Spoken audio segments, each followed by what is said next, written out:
Rich Schefren here, and in this video, I want to share with you just a few critical elements that you need to keep in your mind if you're going to scale your business online.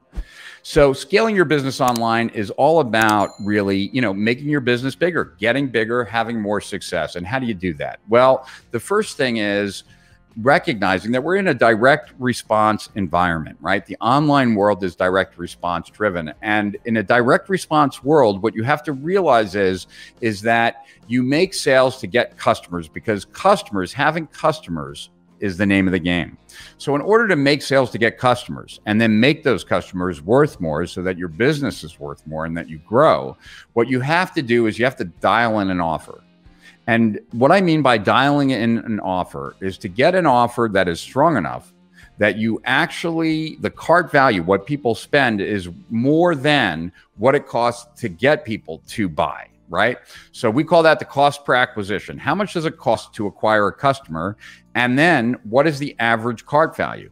If the average cart value is more than the cost to acquire a customer, then guess what? You have a green light for marketing to grow your business, because you're not going to spend more to get that customer than that customer is bringing with them in that they're spending with you. And that's on average, right? Not in total, but on average with every customer, not any unique one-on-one.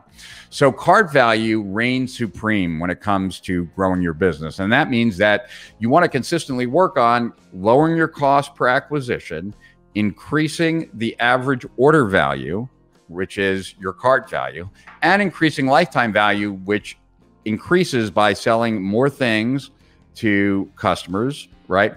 Getting them to buy more often and getting them to buy other things, right? Those three ways. Those are the three famous ways that Jay Abraham shares as far as growing a business. But the most important thing when you're scaling your business is to recognize that business is like Monopoly, that when you run out of money or cash in Monopoly, the game is over. Well, guess what? In business, it's the same exact way. So you have to manage cash flow. You need to be on top of cash flow, and you need to manage your business in a way where you never run out of money.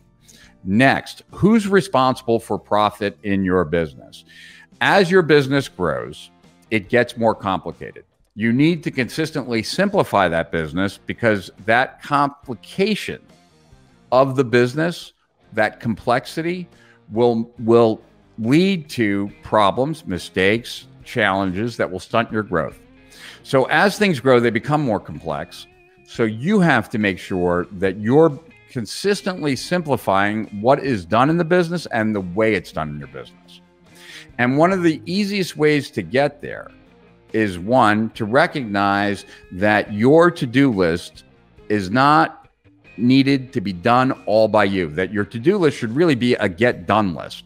And one of the first things that you want to have others share with you on your to-do list is the responsibility for profit. So who else in your business is thinking tonight or today about the profit of your business? Is there anyone else responsible? Does anyone make more if your business makes more? Are there other people that are thinking about the profitability of your business? Because if there isn't anyone else thinking about it, then you haven't really built the business that you need to build in order for that business to scale, to grow, and then ultimately to grow without you. You see, I look at entrepreneurship as the closest that you'll ever be to God, because you're actually creating something completely from nothing.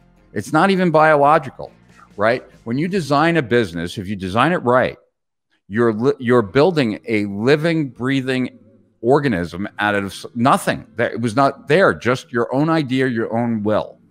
And if you do it right, it can grow bigger than you. It can live longer than you, and it can have a much greater impact than you.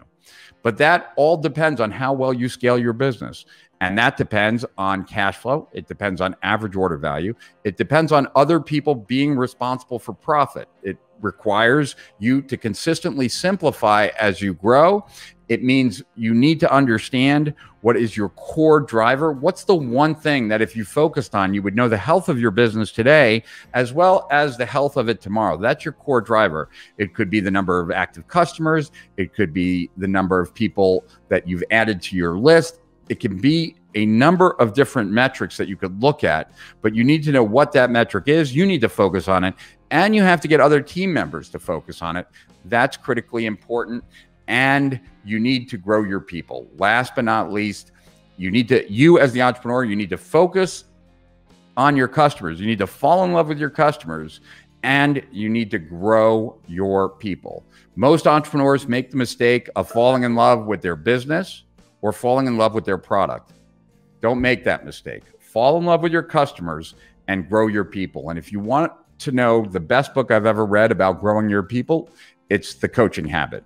You can read it in one sitting, and it is very, very good about what those conversations look like to actually grow your people. And last but not least, if I didn't say it enough, you need to simplify, simplify, simplify. I know I've said that at the beginning, but scaling is so critically linked to simplification that those that don't know would never think it, right? But as soon as you attempt to grow something, you will be faced with complexity. Recognize that that is just for you. That's a message that you need to simplify. You're paving the way for your company, and you have to simplify those things that can be simplified and put in place mechanisms of performance improvement so nothing grows stale in your business. Obviously, there's a lot more to know about scaling, but these are some of the critical ideas that you truly must get.